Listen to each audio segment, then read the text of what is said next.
Muy bien, estimados alumnos, muy buenos días. Hoy estamos lunes 6 de abril. He tenido algunas dificultades para grabar el video, pero bueno, ya estamos solucionando el problema. Vamos hoy a ver una clase pendiente de historia que tiene que ver con la división de la historia. ¿Ya? Hoy vamos a explicar un poquito sobre quién inventó estas etapas de la historia, por qué se han hecho así. Entonces ustedes saben que el tiempo es una creación humana, ¿no? El tiempo no lo conciben los animales. El hombre lo ha inventado justamente para poder un poco clasificar sus actividades, ¿no? De repente para poder trabajar, para poder dedicar, digamos, ¿no? Cierta medida de tiempo, claro está, para hacer algún tipo de cosas. Y si vemos la historia del hombre, el tiempo es muy importante. Y han sido los historiadores los que han buscado básicamente separar en etapas la vida del hombre, ¿no? Desde que apareció en la Tierra.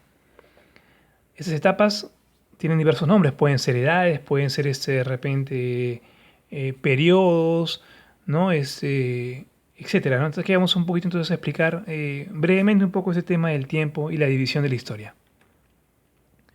Entonces, como le decía, ¿no? El hombre aparece casi cerca a 2 millones de años en la Tierra, ¿verdad? Y va pasando por diferentes momentos de su vida, ¿no? De acuerdo también a las condiciones del ambiente, de acuerdo también pues a las actividades que va aprendiendo a realizar. Por eso los historiadores han sido los importantes personajes encargados de dividir el tiempo, ¿no?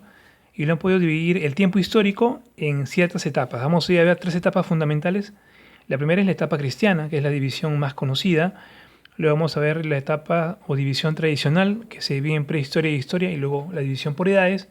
Y la más actual, digamos, un aporte de la sociología, ¿no? También de la filosofía, es la división científica de la historia, que es hoy día, digamos, la que está más en boga, incluso entra en los exámenes de admisión, ¿no? De las diversas universidades. Entonces, empezamos, chicos. Bueno, como ustedes saben, el cristianismo ha sido un elemento muy fundamental en nuestra historia como humanidad.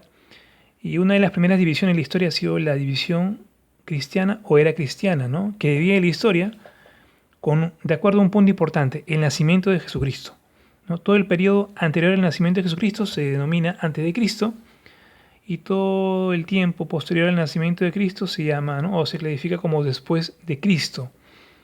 Ya recuerden ustedes que antes de Cristo el tiempo va decreciendo, ¿no? Va de más a menos. Recuerden, ¿no? 5.000 años antes de Cristo, ¿no? Va bajando a 4.000, 3.000, 2.000, ¿no? Imaginemos, ¿no? 1.000, 800, 600, 500, 300, hasta llegar al año cero, ¿no? Que es supuestamente donde nació el tiempo nació Jesucristo. ¿Ya? Recuerden ustedes también, chicos, que hasta hoy no se sabe con certeza el tiempo en que nació Jesucristo. Algunos dicen que nació 4, ¿no? años antes de repente, ¿no? O algunos dicen incluso 7 años antes, pero digamos que se tomó esa clasificación, ¿no? Digamos, a partir del año cero como su nacimiento, ¿no? Y después del año cero, ¿verdad? Que nace Jesucristo, hasta lo que sigue, ¿no? El tiempo después se denomina años después de Cristo, que todos conocemos, ¿verdad? Hoy estamos en el año 2020, ¿no? Después de Cristo. Así que esa división religiosa cristiana ha sido muy importante para clasificar pues el tiempo, ¿no? Entonces, así es un poco, ¿no? Esta división muy, muy conocida de la historia. Luego sigue la división clásica, ¿no? Que divide la historia en 2 etapas, la prehistoria y la historia. Esta división la hizo el arqueólogo francés Bouchard de Perthes. Él va a dividir la historia, ¿no? Teniendo como punto básico el descubrimiento de la escritura.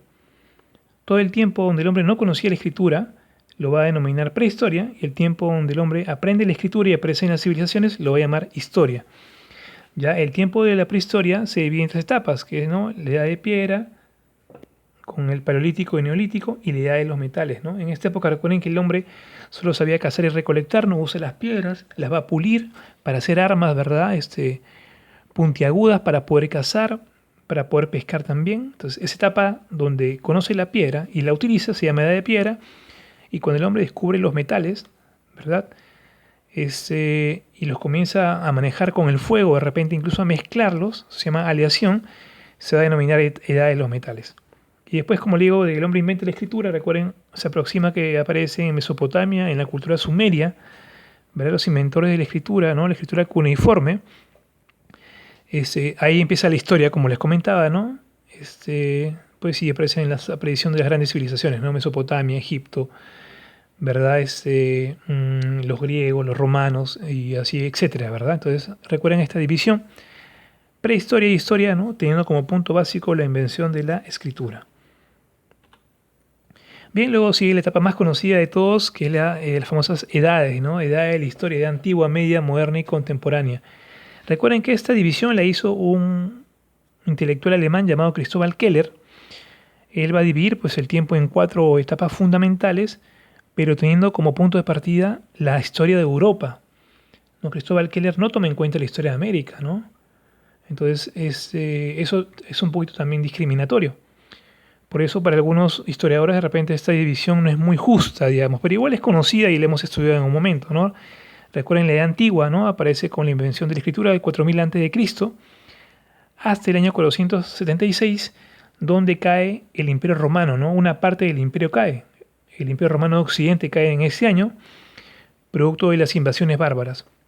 Luego sigue la Edad Media, que parte desde ese año, ¿no? Del 476 hasta 1453, casi 1000 años, ¿verdad? Donde cae la otra parte de Roma, que es el Imperio Romano de Oriente, también producto de invasiones, ¿verdad? Entonces, ahí digamos que empieza la Edad Media y termina la Edad Media en ese tiempo, ¿no? Cuando cae el Imperio Romano de Oriente. La Edad Moderna empieza en 1453 y se desarrolla hasta 1789, cuando se da la famosa Revolución Francesa, ¿verdad? Todo ese tiempo se denomina la Edad Moderna. Es un tiempo también de muchos cambios, ¿no? Para el hombre, una gran cantidad de descubrimientos a gran velocidad que hace que se desarrollen mucho más en el aspecto técnico y también en el aspecto económico y social también, ¿verdad? Y la última etapa, la edad contemporánea, que empieza desde la Revolución Francesa, 1789, hasta el día de hoy, ¿no? Estamos actualmente en el 2020 en la edad contemporánea, ¿no? Donde hay hechos fundamentales. Recuerden que acá, ¿no? En este tiempo se ha dado la Primera y Segunda Guerra Mundial, un conjunto de acontecimientos que hasta el día de hoy vivimos en esta edad contemporánea. Bien. Y terminamos finalmente con la división científica, que es, como les comentaba, un producto de la sociología, de la economía y de la filosofía. Está muy en boga, ¿no? En los textos, ¿no? Como les decía, de historia y muy considerada, y se llama la división científica. Esta división, muchachos, por favor tomen en cuenta que va desde, miren, desde esa parte de abajo, va en aumento, en forma de espiral, ¿no? Según esta concepción, la primera etapa de la historia del hombre se llama comunidad primitiva. ¿Ya? En esta etapa dice que los hombres, ¿no? primitivos cazaban y descuartizaban animales y los compartían por igual entre todos. Entonces, en esa etapa no había clases sociales. Ya era la primera etapa de la historia, digamos, donde todo se compartía y no había ni clases ni propiedad privada, todo era común para todos. Luego viene la etapa del esclavismo. Acá sí aparece pues un grupo de hombres que van a tener mayor potencia, mayor fuerza, mayores armas y van a esclavizar a otros pueblos más débiles. Aparece el esclavismo, ¿no? Acá ya hay clases sociales, ¿no? Está el esclavista, que es el dueño de los esclavos, y el esclavo, que es, digamos, el trabajador que va pues, a dedicar su vida a trabajar para este esclavista gratis, ¿verdad? Haciendo varios tipos de labores. Entonces, como le digo, acá hay clases sociales, ¿no? Hay propietarios y personas pues, que sirven, ¿no? O son explotados como los esclavos. Luego sigue la etapa del feudalismo, ¿no? Recuerden que los esclavos se liberan, escapan y se van al campo a trabajar. Y trabajan en la tierra y se vuelven siervos, ¿verdad? En esta etapa del feudalismo, ¿no? Recuerden que lo importante es la tierra, lo fundamental. Hay un propietario que es el señor feudal, ¿no? O el rey también, que es el dueño de las tierras, de los instrumentos de trabajo. Y el siervo que no tiene nada, recuerden que era un esclavo, que no tiene nada, entonces se pone a trabajar las tierras y se convierte pues en un servidor o un siervo del señor feudal. Esa etapa se llama feudalismo, recuerden que acá también, ¿no? Es la etapa donde hay castillos, hay reyes, hay guerras, hay ferias, ¿verdad? Hay torneos. Es una etapa de la historia muy interesante y muchas películas, El Señor de los Anillos, ¿no? El Rey Arturo son ambientadas en esta época.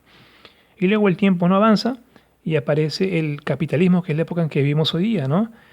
Ese, ¿no? servidor también, ¿no? Se va a las ciudades, ¿no? Junta dinero y se pone a trabajar y aparecen las primeras empresas, ¿no? Acá ya aparece pues una clase, ¿no? Dueña también, ¿no? Empresarios, propietarios, comerciantes ricos que van a ser la burguesía. Y ese trabajador siervo, ¿no? Que le digo que se fue a trabajar a las ciudades, no tiene instrumento, no tiene dinero, ¿verdad? Entonces va a buscar la forma de trabajar haciendo uso de sus manos, se va a convertir en una especie de trabajador, ¿no? A cargo del burgués, ¿no? Que lo va a emplear, Ya, entonces, acá como le digo, hay clases sociales, también hay clases sociales, ¿verdad? La clase alta es la burguesía, dueña de los instrumentos de trabajo de las empresas, y la clase baja es el proletariado. Proletariado viene de prole, hijo, no son trabajadores que no tienen instrumentos para trabajar, solo su fuerza, y tienen pues sus pequeños o prole, ¿no? Sus hijos, ¿verdad? Entonces, acá también hay clases sociales, sí, ¿no? Hay mucha también explotación, ¿no? Una clase rica propietaria y una clase pues desprovista de los elementos que va a ser explotada. Y finalmente viene una etapa futura, que algunos historiadores dicen que es imposible que llegue, que es la etapa comunista, donde en esta etapa pues los hombres ya son más desarrollados, más avanzados, y ya no, en teoría, ya no hay clases sociales, ¿no? Todos los comparten porque somos más conscientes, y se acaba pues la clase social, ya ni ricos ni pobres, todos compartimos por igual. Para muchos, como les digo, esta es una utopía, ¿no? Que nunca va a llegar porque el ser humano de por sí tiene diferentes intereses y es egoísta, ¿no? Es imposible que comparta sus bienes. Entonces, esta etapa es la que se considera como la etapa científica o división científica de la historia, ya que está muy en boga en la actualidad. Chicos, y para terminar, bueno, acá he dejado unas cuantas preguntas para que ustedes puedan revisarlas y poder responderlas en su cuaderno. Por favor, copien la clase y también las preguntas en su cuadernito. Y piensen bien las preguntas. Hay algunas también para que puedan investigar en internet, para pensar también bastante. Recuerden que más allá del dato en la historia es importante pensar y ver por qué pasan estas cosas en la historia, ¿no? Y qué podemos aprender el día de hoy de estas cosas que nos pasan a lo largo del tiempo. Bueno, muchas gracias chicos. Nos estamos viendo en la siguiente clase.